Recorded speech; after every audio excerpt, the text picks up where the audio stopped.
Kami mempersembahkan renungan Santapan Rohani, terjemahan dari renungan Our Daily Bread.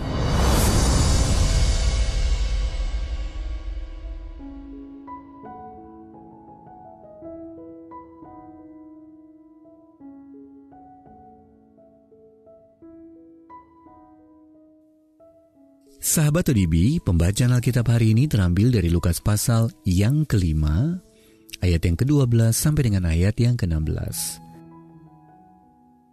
Lukas pasal yang ke-5, ayat yang ke-12 sampai dengan ayat yang ke-16. Yesus menyembuhkan seorang yang sakit kusta. Pada suatu kali Yesus berada dalam sebuah kota. Di situ ada seorang yang penuh kusta. Ketika ia melihat Yesus, tersungkurlah ia dan memohon, "Tuan, jika Tuan mau, Tuan dapat mentahirkan aku." Lalu Yesus mengulurkan tangannya, menjamah orang itu dan berkata, "Aku mau, jadilah engkau tahir." Seketika itu juga, lenyaplah penyakit kustanya. Yesus melarang orang itu memberitahukannya kepada siapapun juga dan berkata, "Pergilah, perlihatkanlah dirimu kepada imam dan persembahkanlah untuk pentahiranmu persembahan seperti yang diperintahkan Musa sebagai bukti bagi mereka."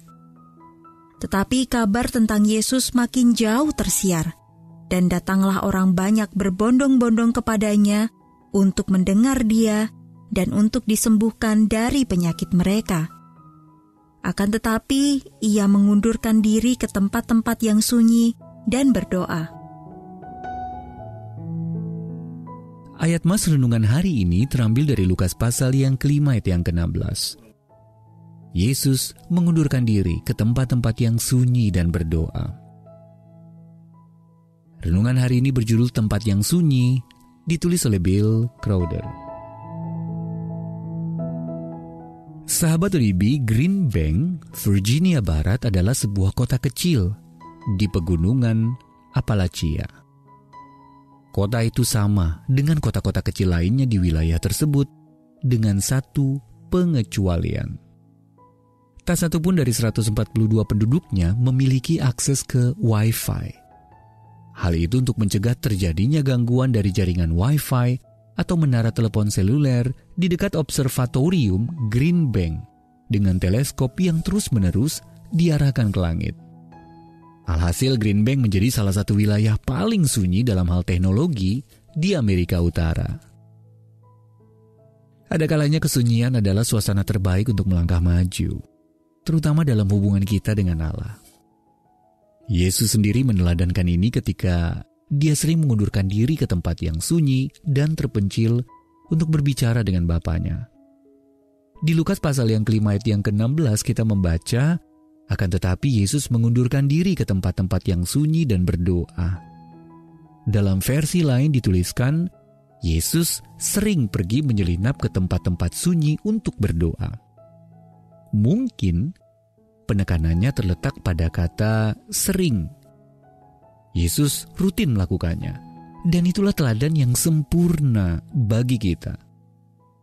Jika Sang Pencipta alam semesta saja menyadari ketergantungannya kepada Bapanya, apalagi kita. Maka upaya kita mengundurkan diri ke tempat sunyi demi mengalami kesegaran rohani dalam hadirat Allah akan memampukan kita untuk terus melangkah maju dengan kekuatan baru darinya. Di mana Anda dapat menemukan tempat sunyi tersebut hari ini? Sahabat ODB, apa saja yang dapat mengganggu waktu teduh Anda?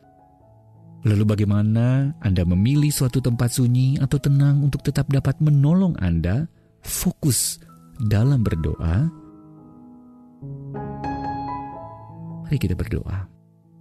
Ya Bapa, terkadang kebisingan dunia ini begitu memekakan telinga kami, hingga kadang mengalihkan perhatianku darimu dan menghalangi waktuku bersamamu.